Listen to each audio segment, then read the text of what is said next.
Bismillahirrahmanirrahim. Assalamualaikum warahmatullahi wabarakatuh. Saya 2200706 pegawai kadet Ni Ahmad Iman bin Rosli akan menceritakan serba sedikit berkaitan buku yang bertajuk Ibadah dalam Islam yang ditulis oleh Dr. Yusuf Al-Qaradawi. Al-Ibadah fil Islam, iaitu ibadah dalam Islam, adalah sebuah karya yang ditulis oleh Prof. Dr. Yusuf Al-Qaradawi, seorang ulama yang terkenal dengan keilmuannya pada masa kini. Kitab ini dianggap sebagai karya kedua Al-Qaradawi selepas kitabnya yang ditulis yang berjudul Al-Halal wal Al-Haram. Seterusnya, walaupun judul buku ini Al-Ibadah fil Islam, ia bukanlah sebuah kitab fiqh seperti yang biasa kita fahami. Kitab ini lebih merupakan kepada sebuah kajian tentang falsafah ibadat dalam Islam, di mana Al-Qaradawi sentiasa mengakui beliau menamakannya Al-Ibadah fil Islam dengan maksud klasiknya sebagai fiqh al-ibadat. Perlu difahami bahawa setiap ciptaan Allah Subhanahu Wa Taala adalah bertujuan untuk beribadat kepadanya.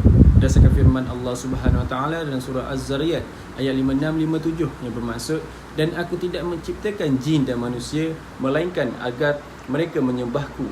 Aku tidak menghendaki agar memberi aku makan.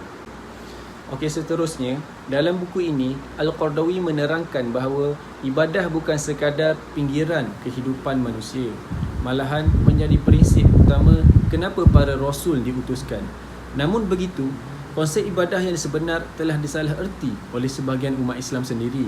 Dalam huraiannya, Al-Qaradawi telah mengkritik manusia yang tidak menyembah Allah Subhanahu Wa Taala dengan tata cara yang telah ditetapkan oleh Allah Subhanahu Wa Taala sendiri.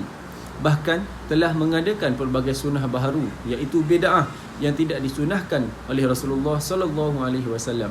Al-Qaradawi juga menyebutkan dalam buku ini bahawa bukan manusia sahaja yang beribadat kepada Allah Subhanahu Wa Taala, bahkan seluruh tumbuh-tumbuhan dan haiwan sentiasa berzikir mengingati kepada Allah Subhanahu Wa Taala.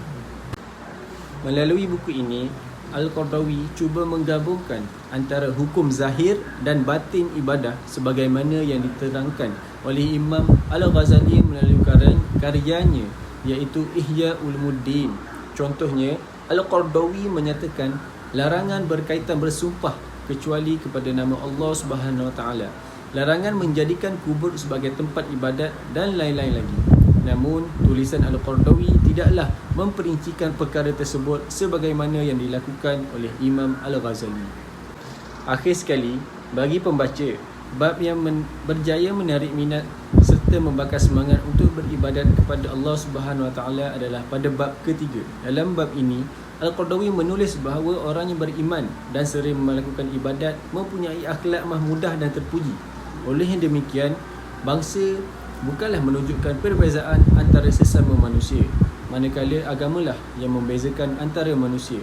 Kemudian, ibadatlah perkara yang membezakan antara sesama Muslim, iaitu manusia mempunyai pilihan sama ada memenuhi kemahuan nafsu atau mentaati Allah Subhanahu Wa Taala. Sekian.